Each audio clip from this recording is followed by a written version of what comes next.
자, 이번 앵커에픽에서는 큰 사고를 막아낸 의인들 얘기 좀 해볼까 합니다. 그 먼저 강릉 해상에서 발생한 선박사고 얘긴데요.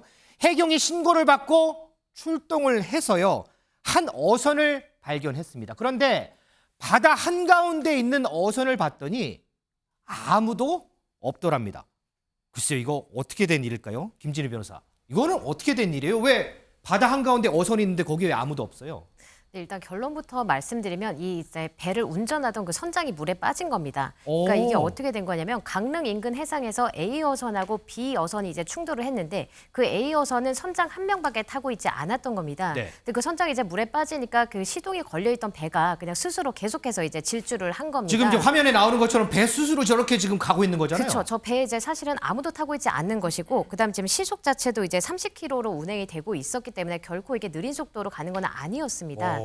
그래서 결국에 이렇게 신고를 받은 해경이 20분간 수색을 해서 지금 이 보시는 것처럼 어선을 찾았고요. 그래서 이 찾은 어선은 결국에 이렇게 선장 없이 50분 동안 약 20km를 운행을 하다가 지금 이를 발견한 이제 해경이 직접 이 어선에 뛰어들었습니다. 야. 뛰어들어서 이제 스스로 엔진을 정지를 했고, 그래서 이제 다행히 2차 사고 없이 이렇게 엔진까지 정지해서 사고는 일단 마무리가 됐습니다. 야, 이 출동한 해경의 신속한 조치 덕분에 2차 사고 더 큰 사고를 막을 수 있었던 그런 일인데 당시 상황 목소리 좀 들어볼까요? 만약 배를 멈추지 않으면은 계속 먼 바다로 가다가 또 뒤집어질 수도 있는 그런 상황이어가지고 그냥 최대한 빨리 뛰어내려서 멈춰야겠다는 생각밖에는 안 들었던 것 같습니다. 장가희 기자, 이 얘기 들으니까는 당시에 엄청나게 긴박했던 것 같아요. 그렇습니다. 영상을 보면 30km로 질주를 하는데 배 안에 사람이 없습니다. 네. 그래서 배 혼자 계속해서 바다 위를 질주를 하고 있는데 해경 구조함이 나홀로 질주 중인 이 배에 접근을 했습니다. 이 배를 멈추려면 해경 구조함과 아예 부딪혀서 멈추게 하는 방법도 있었지만 이렇게 되면 해경 구조함도 함께 전복이 될 수 있는 2차 사고로 번질 수 있었기 때문에 그럴 수도 있죠. 해경대원에 큰 용기를 내서 해경대원이 달리는 배 위에 뛰어들게 된 겁니다. 바닥이 미끄러워서 뛰어내리면서 미끄러졌는데 바로 일어나서 이 엔진을 정지를 시키고 또 오른손을 들어서 임무를 완수했다는 것을 알렸습니다. 다행히 이 해경 다친 곳은 없다고 합니다. 지금 화면 나오는데 자, 저 서서 저 해경 대원은 과연 어떤 생각을 했을까요? 와, 내가 저 배에 뛰어들어야 되나? 이거 어떻게 해야 되나? 어떻게 해야 되나? 많은 생각이 있었을 텐데 결국에는 딱 앉아서 바로 뛰어듭니다. 뛰어드는 과정에서 미끄러지기도 했는데 글쎄 많이 다치진 않았다고 하는데 그래도요. 저 해경 대원의 덕분에 큰 사고를 막을 수 있었습니다. 이 해경 대원의 용기에 박수를 보내겠습니다. 자, 또 하나 볼 텐데요. 이번에는 터널 얘기입니다. 터널에서 화재가 났는데 터널에서 화재 나면은 정말 위험천만하죠. 그런데 한 남성이 이 큰 피해를 막아냈다고 합니다. 장가희 기자. 터널에서 화재가 났어요. 한 남성이 큰 피해를 막아냈어요. 이 남성은 또 누구예요? 우왕좌왕 어찌할 바를 모르고 있는 이 사고 차량 운전자를 대신해서 능수능란하게 터널 안에서 이 소화전에서 호스를 꺼내서 물을 뿌린 이 사람 바로 현직 소방관이었습니다.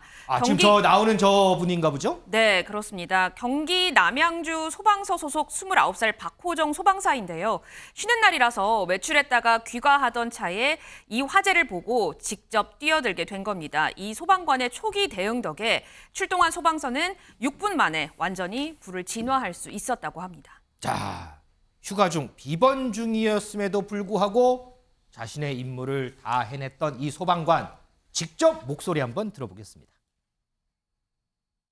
멀리서 좀 뿌연 연기 같은 게 이제 조금 있더라고요. 옆에 동승자가 먼저 저희 불렀다고 그렇게 얘기를 하는 거예요. 본네트 쪽은 다 불이 이미 다 붙은 상태였고요.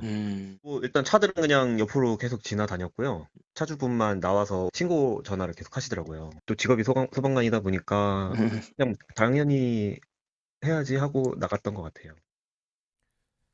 김진희 변호사. 근데 이게 혼자 한 게 아니고 어떻게 그 안에서 화재 진압하는 과정을 막 진두지휘하고 뭐 이렇게 했다고 하더라고요, 이게.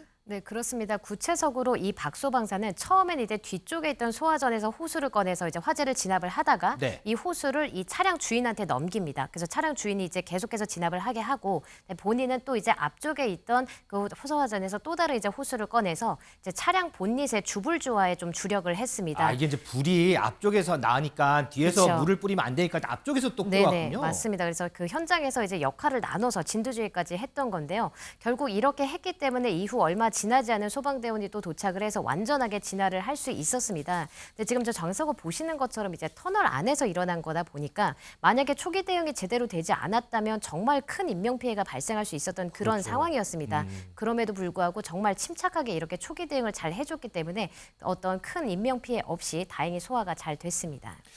이승훈 부위원장, 그러고 보면 우리 사회에 보면 참 우리에게 많은 도움을 주고 하는 의인들이 참 많은 것 같아요, 보면.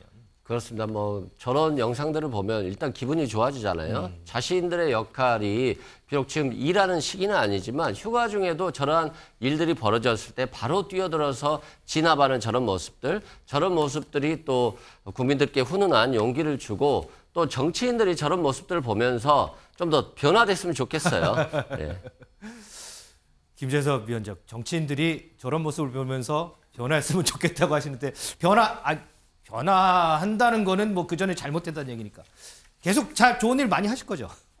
아니, 물론 당연히 그렇게 해야 되는데요. 뭐 저 정도까지가 아니어도 주어진 국회의원으로서의 역할, 뭐 정치인으로서의 역할만 잘 수행해도 저는 아마 국민들이 박수 칠 거라고 생각합니다. 그래서 뭐 특별한 임무를 더 수행하려고 하기보다는 현재 있는 국회의원으로서의 의무, 어떤 법안을 통과시키고 민생을 챙기는 그런 일들이 더 선행돼야 되지 않을까. 물론 저 굉장히 칭찬할 일이지만 국회의원들은 또 국회의원 나름대로 주어진 일을 잘했으면 좋겠다라는 것이 제 생각입니다.